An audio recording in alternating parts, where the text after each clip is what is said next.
बात करेंगे उस प्लान की जो दिल्ली की शक्ल, सूरत और सोच तीनों को बदलने जा रहा है। दिल्ली अब सिर्फ राजधानी नहीं, एक स्मार्ट, टिकाऊ और रोजगार युक्त मेट्रो सिटी बनने की तैयारी में है। हम बात कर रहे हैं दिल्ली मास्टर प्लान 2041 की, जिसे लेकर मुख्यमंत्री रेखा गुप्ता ने वरिष्ठ मंत्रियों और अधिकारियों के साथ समीक्षक बैठक की। दिल्ली सचिवालय में सोमवार को हुई इस बैठक में मुख्यमंत्री ने साफ कहा कि ये सिर्फ एक कागजी योजना नहीं, बल्कि दिल्ली के भविष्य का रोड मैप है। इस मास्टर प्लान को दिल्ली की जनसंख्या, पर्यावरण, आधारभूत ढांचे और रोजगार के 4 स्तंभों पर खड़ा किया गया है। बैठक में डीडीए, एमसीडी और अन्य शहरी एजेंसियों के अधिकारी मौजूद रहे, जहां मास्टर प्लान के सभी पहलुओं पर गहन मंथन हुआ। वहीं कैबिनेट मंत्री परवेज साहिब सिंह और मनजिंदर सिंह सिरसा ने भी एक्सपोज के जरिए से दिल्ली के स्वर्गीय विकास का दिशा बताया है। दिल्ली मास्टर प्लान 2041 दरअसल एक व्यापक शहरी नियोजन दस्तावेज है, जिसे डीडी यानी दिल्ली डेवलपमेंट अथॉरिटी ने तैयार किया है। ये प्लान 2021 से 2041 तक के लिए राजधानी के लिए विकास की रूपरेखा तय करता है।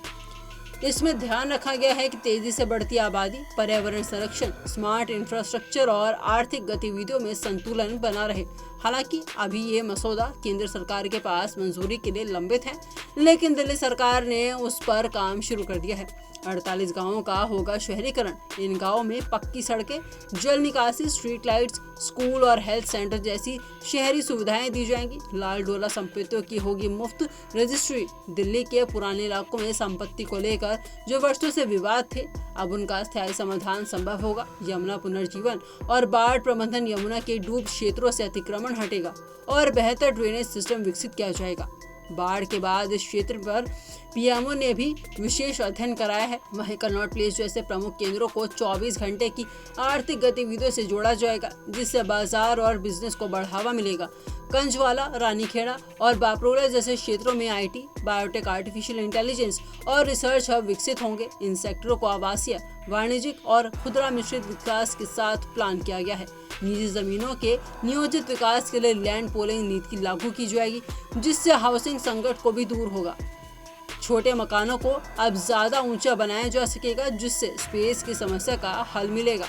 थोक बाजारों को शिफ्ट किया जाएगा। ऐतिहासिक धरोहरों को उनके पुराने स्वरूप में संवारा जाएगा। निर्माण के लिए विशेष आउटलेट प्लान और परामर्शदाता नियुक्त किए जा रहे हैं, ताकि दिल्ली का एक नया उप केंद्र बन सके। हालांकि ये मास्टर प्लान बेहद दूरदर्शी है, लेकिन इसके सामने कुछ अहम चुनौतियां भी हैं। केंद्र सरकार से अंतिम स्वीकृति, फंडिंग और इंफ्रास्ट्रक्चर, लॉजिस्टिक्स, दिल्ली की जमीनी राजनीति और एजेंसी के बीच तालमेल। लेकिन अगर सभी विभाग और राजनीतिक इच्छा शक्ति साथ आ जाए तो दिल्ली अगले दशक में एक नई पहचान बन सकती है। दिल्ली सरकार का ये मास्टर प्लान राजधानी को एक स्मार्ट, टिकाऊ और रोजगार से भरपूर शहर बनाने की दिशा में एक ठोस कदम भी है। सीएम रेखा गुप्ता की अगुवाई में जिस तरह से योजनाबद्ध स्वरूप से इस पर काम हो रहा है, उसमें उम्मीदें बढ़ गई हैं।